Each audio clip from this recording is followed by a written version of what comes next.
English literature is super important in the world of storytelling. From really old epic poems to modern novels, it's been capturing what it means to be human for centuries.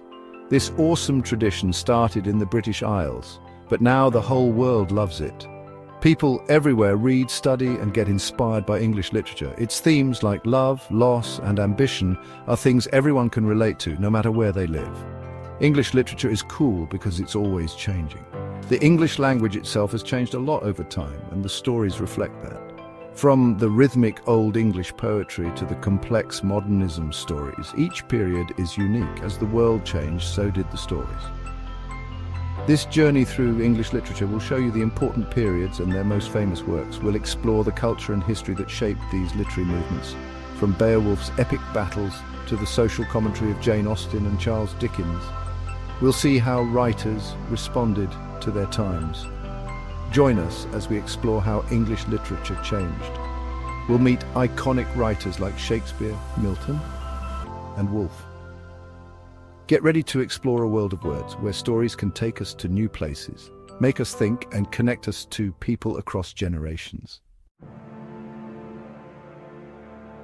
English literature starts with the Anglo-Saxons. These tribes came to Britain a long time ago, bringing their language and traditions. Their literature, called Old English literature, is full of warriors, monsters, and pagan beliefs, with some new Christian ideas mixed in. The most famous story is Beowulf, an epic poem about an Anglo-Saxon hero. This story of a hero fighting monsters like Grendel and a dragon shows us what was important to them: courage, loyalty, and strength. Beowulf uses cool, rhythmic words and vivid pictures to take us back in time to a world of mead halls, epic battles, and ancient codes of honor.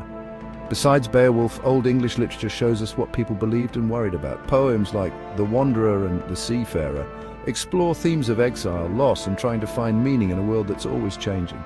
These sad works reflect the tough times of constant war and the challenges of a new religion. We've lost a lot of Old English literature, but what's left shows us where this literary tradition came from. The rhythmic language, heroic ideals, and mix of pagan and Christian ideas set the stage for centuries of storytelling.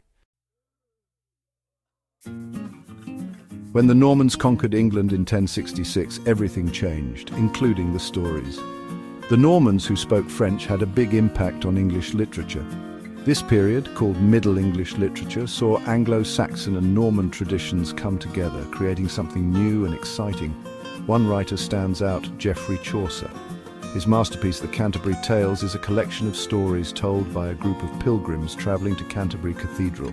Through their stories, Chaucer shows us what medieval society was like, with all its humor, religion, and social problems. The Canterbury Tales is important not just for its fun stories, but also because it's written in Middle English.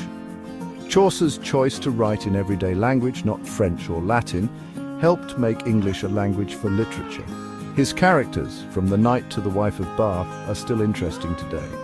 Middle English literature also saw the rise of romance stories about chivalry, courtly love, and magical adventures. Stories like Sir Gawain and the Green Knight told of knights facing tough choices and supernatural challenges, showing us the ideals and fears of the medieval world.